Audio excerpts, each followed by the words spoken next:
पिछले क्लास में collision theory पढ़े थे और कोलिजन थ्योरी में यह बताया था कि रिएक्टेंट के मॉलिक्यूल कोलाइड कर प्रोडक्ट में कन्वर्ट करते हैं, लेकिन प्रोडक्ट में कन्वर्ट करने के लिए उनके पास में दो क्राइटेरिया होना चाहिए, दो कंडीशन।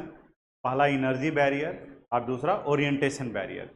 यानी कोलाइडिंग मॉलिक्यूल के पास में एक मिनिमम अमाउंट ऑफ एनर्जी चाहिए and that energy is called threshold energy. Threshold energy के बराबर में अगर उससे कम एनर्जी रहा तो वो प्रोडक्ट में कन्वर्ट नहीं करेगा। दूसरा प्रॉपर ओरिएंटेशन, ओरिएंटेशन भी उनका सही होना चाहिए। अगर एनर्जी है ओरिएंटेशन सही नहीं है तो प्रोडक्ट में कन्वर्ट नहीं करेगा। ओरिएंटेशन सही है एनर्जी कम है तो भी वो प्रोडक्ट में कन्वर्ट नहीं करेगा। अगर किसी रिएक्टेंट मॉलिक्यूल के पास का एनर्जी थ्रेशोल्ड वैल्यू से कम है तो उसे थ्रेशोल्ड वैल्यू तक पहुंचाने के लिए आप जो अपनी तरफ से एनर्जी देते हैं that amount of energy is called activation energy. ठीक है, उसको एक्टिवेशन एनर्जी का। आज हम लोग यहाँ पर एक्टिवेशन एनर्जी भी आएगा। आज एक नया टॉपिक स्टार्ट कर रहे हैं, या कह सकते हो केमिकल काइनेटिक्स के लास्ट टॉपिक की तरफ में हम लोग बढ़ गए हैं। यहाँ है dependence of rate of reaction on temperature. Generally rate of reaction increase करता है on increase in temperature. Temperature बढ़ाएंगे तो रेट ऑफ रिएक्शन का वैल्यू भी बढ़ेगा। और on every 10 degree Celsius rise in temperature the rate of reaction become almost double.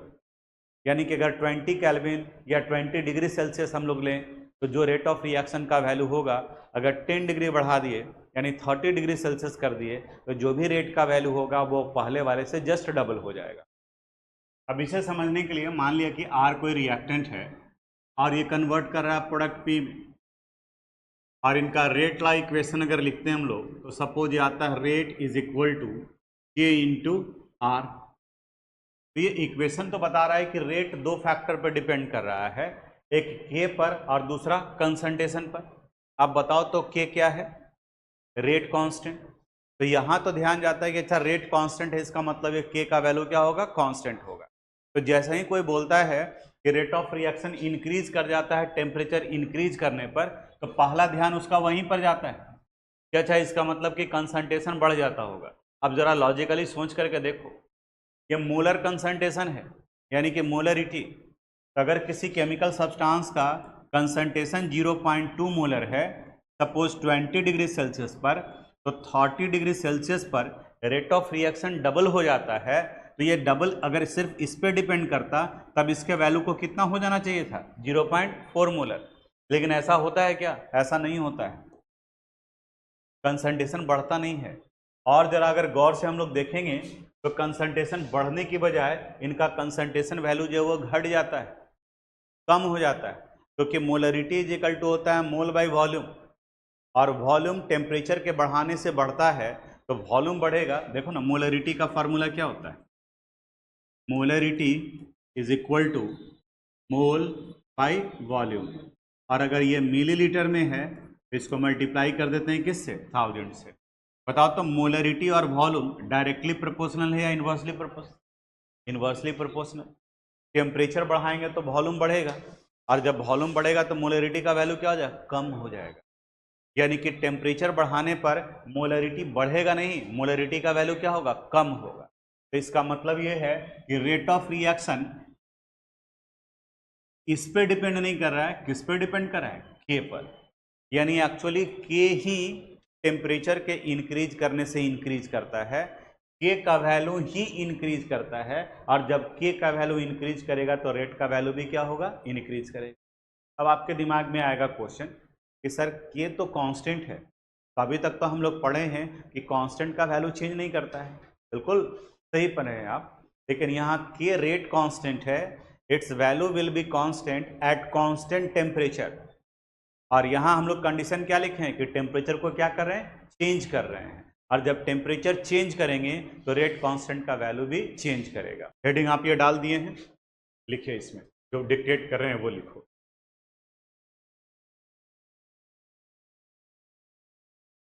In general,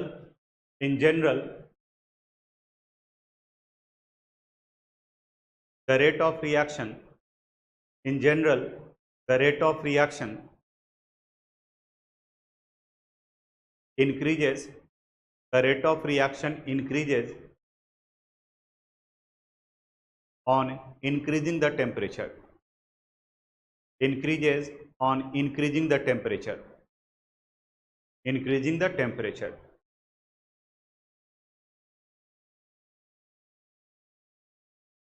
On every 10 degree Celsius, on every 10 degree Celsius, bracket में लिख देना, और 10 केल्विन, क्योंकि चेंज दोनों जगह पे बराबर होता है. On every 10 degree Celsius bracket में और 10 kelvin bracket close, rise in temperature, rise in temperature, rise in temperature, just double the rate of reaction, just double the rate of reaction, double the rate of reaction, just double the rate of reaction. Paragraph change. Actually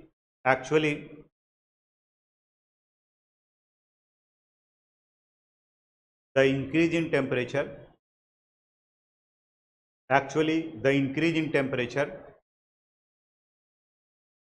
increases the value of, increase in temperature increases the value of rate constant, increases the value of rate constant, rate constant bracket में लिखिएगा k, rate constant bracket में k, and therefore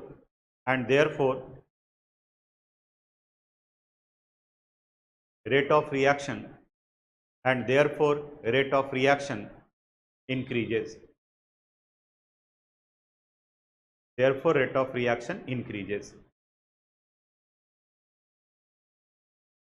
Paragraph change. The quantitative relation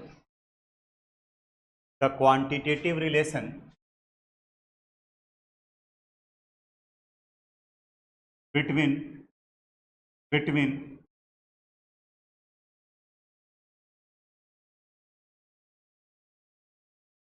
rate constant, between rate constant and temperature, between rate constant and temperature is called Arrhenius equation, is called Arrhenius equation, is called Arrhenius equation, Arrhenius equation.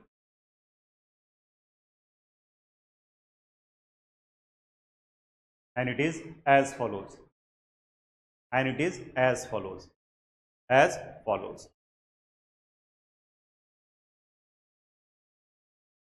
एक बार फिर से देखो Arrhenius equation को, क्या बता रहे हैं, फिर से देखो. आर्हेनियस इक्वेशन क्वांटिटेटिव रिलेशन को इस्टेब्लिश करता है, उसके बारे में बताता है. और आर्हेनियस इक्वेशन में k इज इक्वल टू क्या हो गया, a dot e to the power minus EA by RT, जहाँ पर E एक्सपोनेंट कहा गया, A को Arrhenius factor, K rate constant है. ये सब के बारे में हम लोग लास्ट में एक जगह पर लिखेंगे सारे डिराइवेशन के बाद में.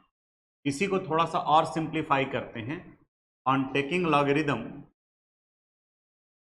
लॉगरिदम अभी समझाए हैं तो दिमाग में भी आएगा. बताओ तो यहाँ पर क्या लिख सकते हैं हम लोग, ln k would be equal to ln a minus EA upon R into, ये भी है. इसी को थोड़ा और सिंप्लीफाई करते हैं. यहाँ ln की जगह पर क्या लिख सकते हैं हम लोग, 2.303 log k would be equal to 2.303 log a minus EA divided by RT, EA divided by RT. अब 2.303 को कॉमन जब हम लोग लेंगे तो यहाँ लिखा जाएगा 2.303 log k would be equal to, यहाँ 2.303. अब यहाँ पर क्या बचा रह गया, log a minus EA divided by 2.303 RT. अब यहाँ से ये दोनों कैंसिल हो गया, यानी फाइनल बचा हुआ क्या रह गया हमारे पास में, log k is equal to log a minus E A by 2.303 r। तो आर्हेनियस इक्वेशन अगर पूछता है तो आप इसे भी लिख सकते हैं आर्हेनियस इक्वेशन, ये भी लिखा जा सकता है, ये भी लिखा जा सकता है, बिल्कुल एकदम सिंपल तरीके से। What is Arrhenius equation? It is the quantitative relation between rate constant and temperature. Rate constant और टेम्परेचर के बीच के क्वांटिटेटिव रिलेशन को कहा जाता है। और लिख दिए इन तीनों में से कोई भी, ये तीनों आर्हेनियस इक्वेशन ही है। न्यूमेरिकल बनाने के लिए हम लोग इसका इस्तेमाल करेंगे, कॉपी कर लीजिए। अब यहाँ पर हम लोग आर्हेनियस इक्वेशन का एक और डिराइवेशन करने जा रहे हैं, और यहाँ का है derivation of Arrhenius equation for 2 different temperature, यानी कि अलग अलग टेम्परेचर पर रेट कांस्टेंट का क्या वैल्यू होगा, यानी कि इस कंडीशन में K1 और K2 इस तरीके से मान के चलेंगे।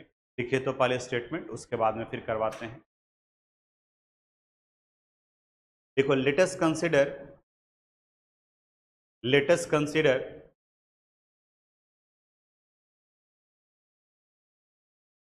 the rate constant, let us consider the rate constant of a reaction, the rate constant of a reaction is K1, the rate constant of a reaction is K1 at temperature T1, at temperature T1, and it becomes K2, and it becomes K2 when temperature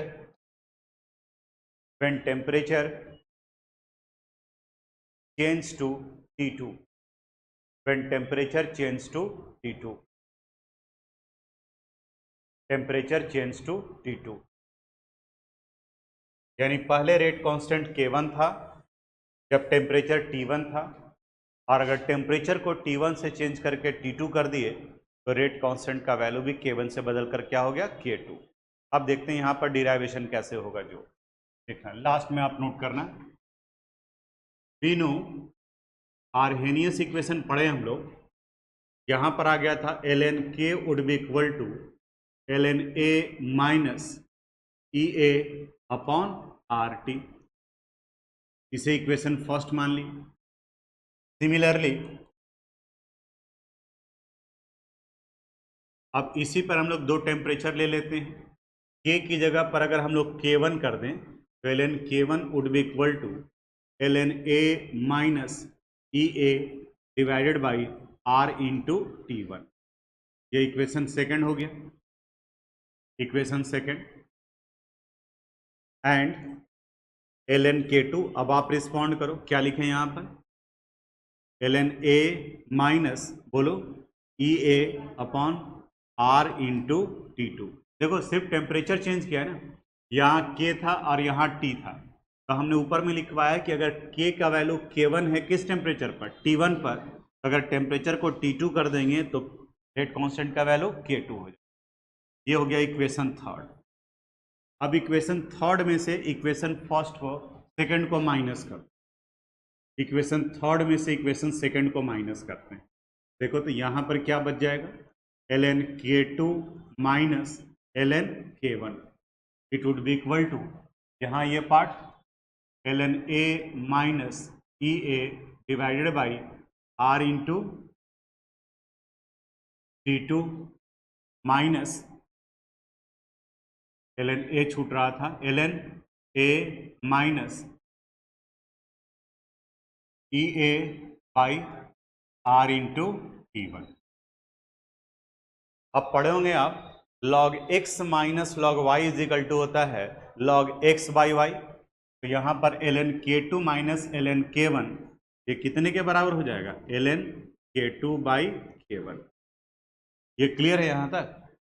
यहाँ देखो इस जगह पर क्या बचा हुआ था, ln A minus E A divided by R into T2।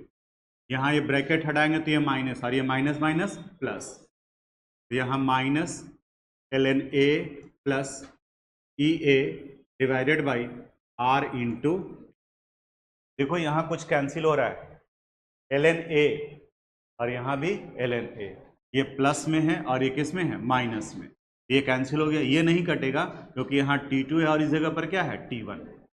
अब क्या करते हैं, ये प्लस वैल्यू है और ये माइनस है, ये प्लस वाले पार्ट को आगे ले आते हैं, तो देखो यहाँ आ जाएगा ln k2 by k1 would be equal to EA divided by, बोलो क्या लिखें, R into T1 minus EA divided by R into T2।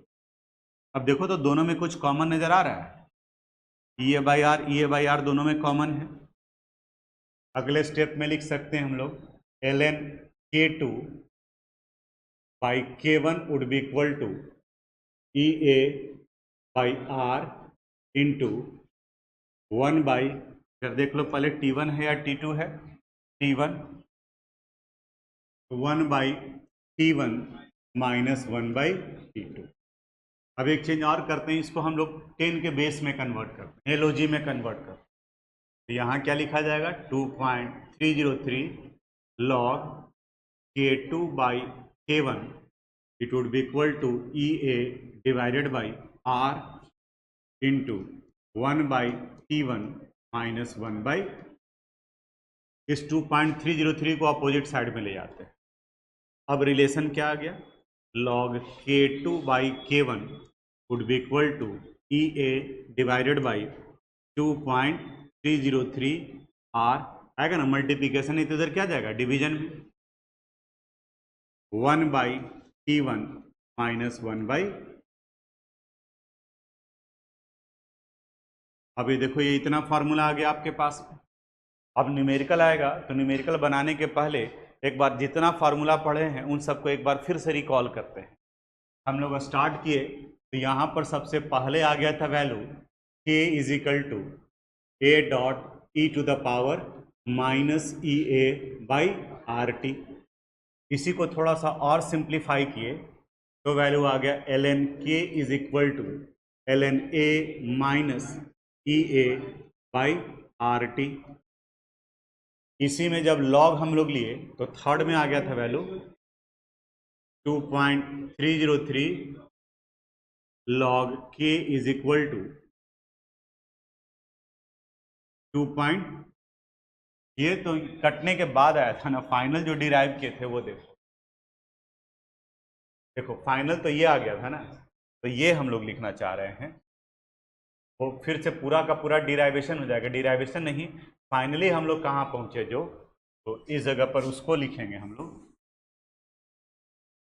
Second के बाद में थर्ड में क्या आ जाएगा formula, log k is equal to log a minus EA divided by 2.303 RT। और फोर्थ अभी हम लोग डिराइव किए log k2 by k1 is equal to EA divided by 2.303 R into 1 by T1 minus 1 by.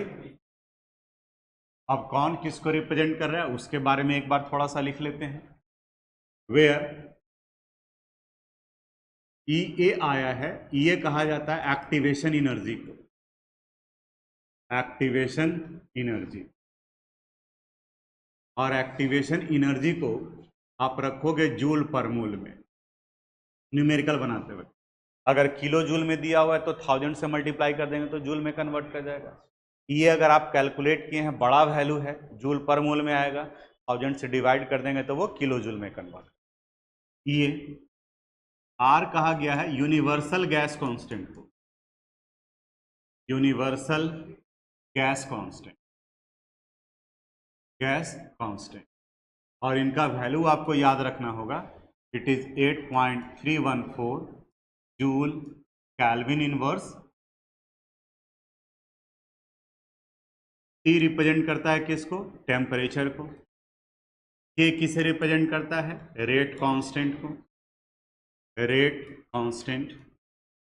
एक और term छूट रहा है ए कहा जाता है आर्हेनियस फैक्टर, आर्हेनियस फैक्टर या इसी को प्री एक्सपोनेंशियल फैक्टर भी कहते हैं, pre exponential factor, exponential factor. क्योंकि देखो ये एक्सपोनेंट है, इसके आगे में ये लगा हुआ है, तो आगे के वैल्यू के लिए हम लोग क्या टर्म यूज करते हैं, प्रो। तो ये प्रो हो गया एक्सपोनेंट के आगे में, इसलिए इसे हम आर्हेनियस फैक्टर को प्री एक्सपोनेंशियल फैक्टर भी कहते हैं। कभी निकालने के लिए कहेगा या कभी दिया हुआ रहेगा, हर एक रिएक्शन के लिए अलग अलग होता है। अब आप इसको कॉपी कर लीजिए जो डिराइव किए हैं वहाँ से, उसके बाद में आगे हम लोग न्यूमेरिकल की तरफ में बढ़े। यहाँ से डिराइवेशन था, कॉपी कर लीजिए। पर ये एग्जाम्पल का क्वेश्चन है 4.10, ध्यान से देखना। कह रहा the rate constant of a reaction at 500 kelvin and 700 kelvin are 0.02 second inverse and 0.07 second inverse respectively. Calculate the value of activation energy EA and A यानी आर्हेनियस फैक्टर। अब आप जरा बताओ यहाँ पर कि ये निकालना है, 2K का वैल्यू दिया हुआ है, 2T का वैल्यू दिया हुआ है और EA निकालना है। तो इन चारों में से कौन सा फॉर्मूला यूज करेंगे हम लोग? फर्स्ट, सेकंड, थर्ड, फोर्थ में कौन सा? फोर्थ वाला फॉर्मूला यूज करेंगे, यानी log K2 by K1 is equal to EA by 2.303 R 1 by T1 minus 1 by T2, इसका इस्तेमाल करेंगे। अब डाटा यहाँ सेपरेट करते हैं हम लोग। यहाँ करा the rate constant of reaction at 500 kelvin, यानी T1 के वैल्यू को हम लोग अगर 500 केल्विन मान लें तो बताओ T2 का वैल्यू कितना है? 700 केल्विन। 500 केल्विन पर जो रेट कांस्टेंट का वैल्यू होगा वो K1 होगा, इट इज 0.02 सेकेंड इनवर्स, और K2 का वैल्यू कितना हो जाएगा? 0.07 सेकेंड इनवर्स। निकालने के लिए क्या कहा जा रहा है? Activation energy. और इसके बाद में फिर क्या निकालने के लिए? ए यानी आर्हेनियस फैक्टर। फॉर्मूला यूज करते हैं हम लोग। क्या फॉर्मूला हम लोग पढ़े हैं? log K2 by K1 is equal to EA divided by 2.303 R into 1 by T1 minus 1 by, temperature kelvin में ही रहना है। अगर कभी क्वेश्चन में डिग्री सेल्सियस में दिया रहेगा तो उसको केल्विन में कन्वर्ट कर लें। अब वैल्यू पुट करते हैं, आप बताते जाना। K2 की जगह पर क्या लिखें? 0.07, K1 की जगह पर 0.2, it would be equal to EA divided by 2.303, R का वैल्यू बाद में पुट कर लेंगे 8.314, अभी इधर जगह नहीं मिलेगा इसलिए R का वैल्यू नहीं पुट कर रहे हैं। 1 बाई T1 की जगह पर 500 माइनस 1 बाई 700। अब देखो 0.07 और 0.02 डेसिमल हटा देंगे तो 7/2, यानी कि यहाँ ये वैल्यू कितना हो गया? log 3.5 आएगा ना, 7 डिवाइडेड बाई 2। यहाँ पर देखो कितना वैल्यू बचा है? EA divided by 2.303 R। यहाँ 500 और 700 के बीच का एलसीएम लेंगे तो ये 3500 होगा। तो यहाँ 7 और इस जगह पर 5, 7 माइनस 5। अब log 3.5 का लॉग टेबल में वैल्यू देखेंगे। लॉग टेबल है आपके पास में? अगर है तो लॉग में 3.5 है, यानी कि 35 के जीरो में देखो वैल्यू कितना है? 5441। तो यहाँ वैल्यू आ जाएगा 0.5441 is equal to EA divided by 2.303 R, और इधर देखो बचा कितना? 7 माइनस 5 कितना बचेगा? 2 डिवाइडेड बाई 3500। देखो तो अब सारा वैल्यू पता है तो EA निकल जाएगा। इसको भी ऊपर में लेके चले जाएंगे 0.5441, it means EA would be equal to 0.5441 into 2.303। R का वैल्यू कितना बताया? 8.314 इंटू 3500 डिवाइडेड बाई 2। देख रहे हो, इतना तक कैलकुलेशन कर लिए हम लोग, न्यूमेरिकल बनाया, लेकिन कहीं पर जोड़ घटा गुना भाग नहीं करना पड़ा। उलझने का जरूरत नहीं है, स्ट्रेट फॉरवर्ड जाओ और फिर लास्ट में जितना करना है फाइनली उसको गुना भाग करो। हाँ, अगर सिंपल कटने वाला है तो आप काट दीजिए। एक बार चेक कर लेते हैं, इधर आ गया 3500 आ गया और नीचे में क्या चला जाएगा 2। अब यहाँ पर कैलकुलेट कर लेते हैं हम, एग्जामिनेशन में आए तब तो आपको मैनुअली ही करना पड़ेगा। यहाँ गया 0.5441 into 2.303 into 8.314 into 3500 divided by कितना आ गया 18231.429, तो राउंडिंग ऑफ कर देंगे तो 43 आ जाएगा। यानी इसको लिख सकते हैं हम लोग 18231.43 जूल पर मोल। क्योंकि वैल्यू बड़ा है तो बताए थे कि किलो जूल में कन्वर्ट करने के लिए इसको क्या कर सकते हैं हम, 1000 से डिवाइड। तो अगर 1000 से डिवाइड कर देंगे तो ये वैल्यू आ जाएगा 18.23 किलो जूल पर मोल। अब देखते हैं इसका आंसर कितना आया है और हम लोग का कितना डिफर कर रहा है। देखो तो आ गया है, किलो जूल में इसको भी कन्वर्ट करेंगे तो 18.23 आ जाएगा राउंडिंग ऑफ करने के बाद में। ये भी 18.230 आ रहा है और हम लोग का 231 आ रहा है, बस इतने ही का फर्क पड़ रहा है। 230 था और यहाँ हम लोग का कितना आ रहा है 231, तो वो डिपेंड करता है राउंडिंग ऑफ करने की वजह से। जैसे स्टार्टिंग में किसी ने कैलकुलेशन किया तो स्टार्टिंग में कैलकुलेशन किया तो वहाँ भी राउंडिंग ऑफ करना पड़ा, फिर दोबारा राउंडिंग ऑफ करना पड़ा, तो थोड़ा सा वैल्यू डिफर करेगा। और हम लोग कहीं पर नहीं किए हैं, हम लोग सिर्फ लास्ट में किए हैं, इस वजह से ये डिफर। एक पार्ट निकल गया। अब दूसरा निकालना है ए का वैल्यू। अब ए निकालने के लिए अब देखते हैं फार्मूला में कि कहाँ इस्तेमाल किया जा सकता है। इसमें तो ए है नहीं, ये तो यूज होगा नहीं। अब फिर कौन सा बचेगा, थर्ड। सेकेंड तो एक्सपोनेंट फॉर्म में है, इसको 10 के बेस में, तो यही थर्ड वाला ही बचा हुआ है। न्यूमेरिकल बनाना है तो यही से। अब यहाँ पर k है और t है, तो हमारे पास में 2k और 2t है, तो दोनों में से कोई आप एक ले लो। अगर टेम्परेचर 500 लेंगे तब यहाँ पर वैल्यू 0.02 लेना होगा, और अगर यहाँ 700 लेते हैं तो यहाँ पर 0.07 लेना। अच्छा, तो फर्स्ट वाले से ही तो ये निकाले हैं, फर्स्ट वाले में k = a है, तब वहाँ पर डालोगे तो एक्सपोनेंट के फॉर्म में है, तो उसको न्यूमेरिकल सोल्व करने के लिए तो फिर यहीं पर आना पड़ेगा हम लोग, क्योंकि उसी को सिंप्लीफाई करके तो ये बनाया गया। आर्हेनियस इक्वेशन तो वही है, जो फर्स्ट है वही सेकंड है और वही क्या है, थर्ड है। तो इन्हीं से निकाला गया है कि न्यूमेरिकल में हम लोग को इसका जरूरत पड़ेगा लॉग का, लॉग टेबल देखेंगे तो उसको सिंप्लीफाई करके निकाला गया है। अब थर्ड वाले इक्वेशन का हम लोग यूज करेंगे नाउ।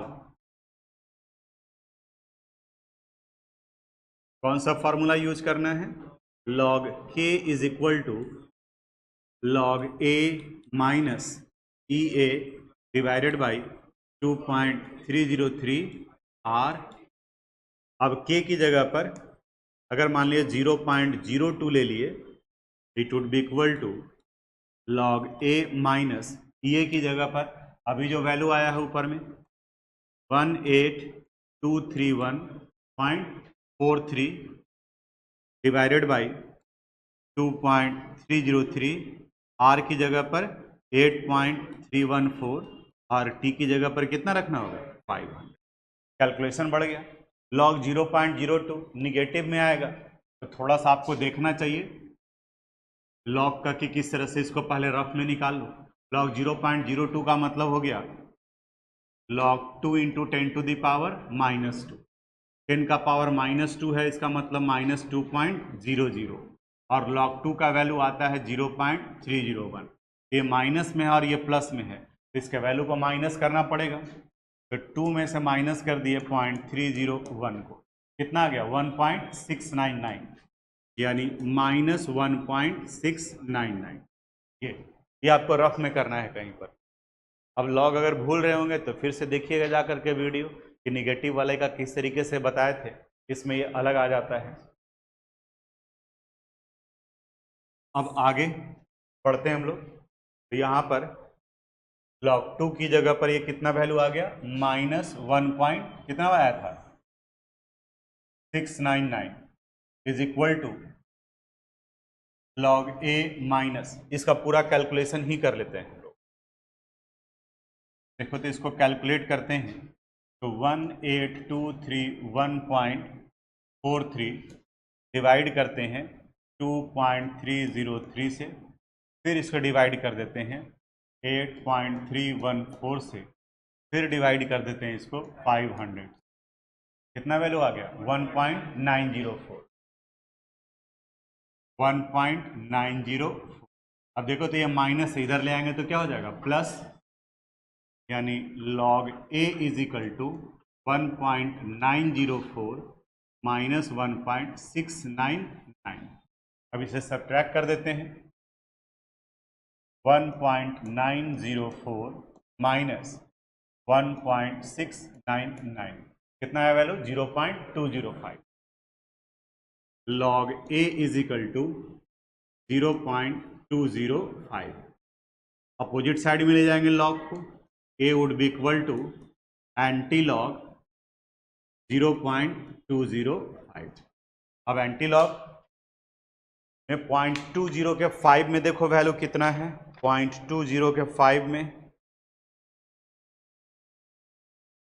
1603, यानी कि ये वैल्यू आ गया 1.60। देखते हैं इसका कितना आंसर दिया हुआ है।